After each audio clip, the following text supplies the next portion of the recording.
হাজার ওয়াটের আলো। পূর্ব ভারতের একটি ছোট গ্রাম, নাম চন্দ্রপুর। শহরের বিদ্যুৎ বাতাস সেখানে পৌঁছাতে না পারলেও এই গ্রামে একজন মানুষ ছিলেন, যার চোখে ছিল হাজার ওয়াটের আলো।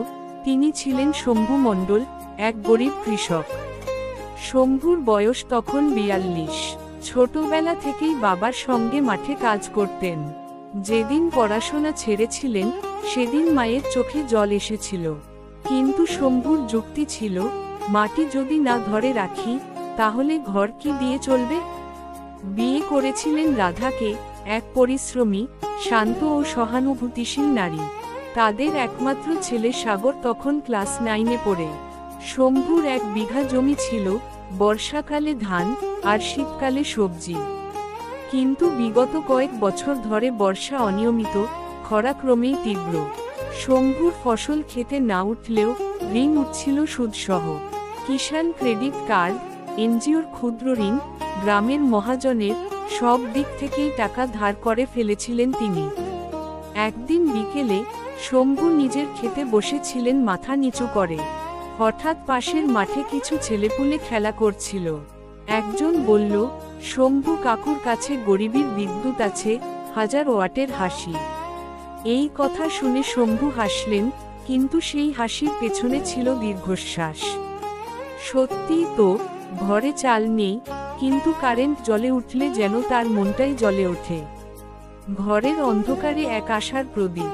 পরের দিন গ্রামে এক সরকারি কর্মসূচি এলো, জল সংরক্ষণ ও সৌরশক্তির মাধ্যমে কৃষির উন্নয়ন। সবাই বলল, এইসব কাগজে কলমে কথা, বাস্তবে কিছু হয় না। কিন্তু শম্ভুর চোখে ছিল ভিন্ন কিছু। তিনি ব্লক অফিসে গিয়ে আবেদন করলেন সৌরচালিত সেচ পাম্পের জন্য। মাস 2 পর ভাগ্যের চাকা ঘুরল, সরকারি অনুমোদন এলো। তার জমিতে বসানো হলো ছোট একটা সৌর প্যানেল এবং একখানা শক্তিশালী পাম্প। প্রথম বছরেই যেটুকু জমিতে আগে একটাই ফসল হতো, সেখানে এবার শীতকালেও ধনিয়া, শিম, গাজর উঠে এলো। বাজারে বিক্রি করে সে যা টাকা পেল, তাতে ঋণের কিস্তি মেটালেন, ছেলের স্কুল ফিস দিলেন, এমনকি ঘরের চাল সারালেন। গ্রামে হঠাৎই শম্ভুর নাম হতে লাগলো, ওই যে সৌর চাষি, মানুষের জন্য মানুষ। এই উন্নতি দেখে অনেকে ঈর্ষা করলেও শম্ভু কাউকে হেয় করেননি। বরং বলতেন, আমার যা হয়েছে তা তো সরকার আর সূর্যের দান। যদি চাই তোমার জমিতেও হতে পারে। তিনি 5 জন চাষিকে নিয়ে ছোট একটা সমবায় গঠন করলেন, সূর্য কৃষক সংঘ। সকলে মিলে কাজ করলেন, কেউ বীজ জোগাড় করল, কেউ বাজারে যোগাযোগ করল, কেউ ট্রাক ঠিক করল। শম্ভু সবসময় পাশে ছিলেন, কাউকে হতাশ হতে দেননি। 1 বছর পর সমবায়ের সাফল্যের জন্য ব্লক অফিস তাকে সম্মানিত করল উদ্যমী কৃষক হিসেবে।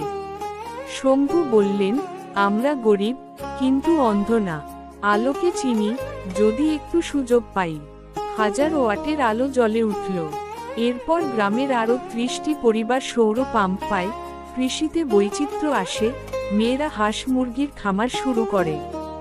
সাগর ভালো ফল করে মাধ্যমিকে, শহরে কলেজে ভর্তি হয়। আর শম্ভু, সে প্রতিদিন সূর্য ওঠার আগেই মাঠে যায় আর বলে, এই আলোই আমার আশীর্বাদ। শুধু বিদ্যুৎ নয়, ভরসাও জেলে দেয়। শম্ভুর গল্পটা শুধু একজন গরিব কৃষকের নয়, এটা আমাদের সবার।